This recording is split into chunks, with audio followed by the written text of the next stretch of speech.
Tous les êtres humains tendent naturellement vers le bien-être. Il arrive que les difficultés que nous rencontrons dans la vie pour évoluer se transforment en problèmes et nous bloquent, parce que nous ne trouvons pas les moyens nécessaires pour les solutionner. Je te propose de découvrir une méthode efficace pour transformer ces difficultés en possibilités d'évoluer. Nous allons travailler d'un point de vue orienté solution et nous utiliserons l'état modifié de conscience. Il s'agit d'un état où l'attention est dirigée simultanément vers l'extérieur et vers l'intérieur. Dans cet état, qui nous place en tant qu'observateurs de l'environnement et de nous-mêmes, le cerveau fonctionne différemment. La plasticité neuronale, c'est-à-dire cette capacité de changer rapidement et durablement, se produit spontanément. Lors de ce phénomène, les voies neuronales amenant les émotions et les réactions habituelles se déconnectent et se reconnectent autrement pour nous faire aller mieux. Pour entrer en état modifié de conscience et générer des changements bénéfiques, tu vas utiliser ta respiration. Parce qu'en plus de permettre la vie, elle te permet une communication entre tes deux cerveaux, entre ton corps et ton esprit, entre ton environnement extérieur et ta réalité intérieure. C'est l'outil de changement par excellence.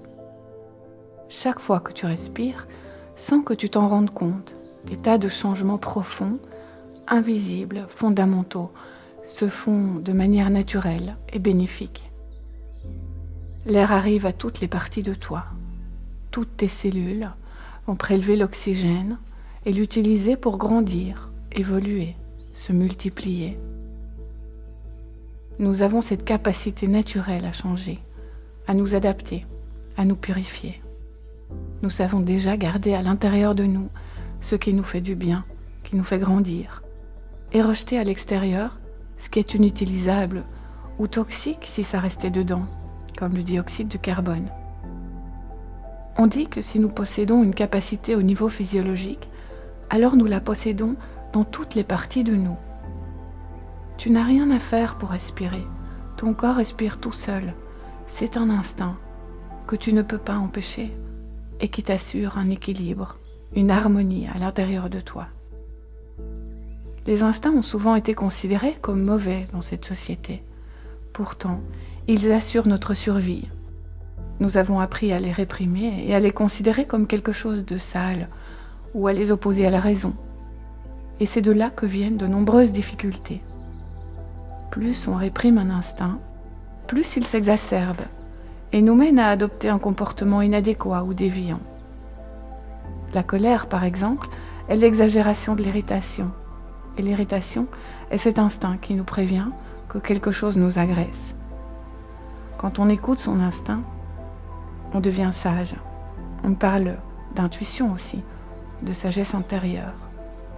C'est aussi une sagesse universelle, puisque c'est cette force de vie qui est présente en tout être vivant et en toute chose vivante. Ce n'est pas nécessairement quelque chose que l'on comprend avec la raison, c'est plutôt quelque chose que l'on vit ou que l'on ressent. Sais-tu qu'un brin d'ADN contient toute l'information sur un individu? Et de la même manière, puisque tu es une partie de l'univers, comme un brin d'ADN, tu possèdes donc toute l'information de l'univers, de la vie en fait. C'est ton essence. C'est pourquoi nous allons utiliser cette sagesse universelle pour résoudre ce que tu dois résoudre et aller bien. Tu n'es même pas obligé d'y croire. Pour que cela fonctionne, il te suffit de l'imaginer.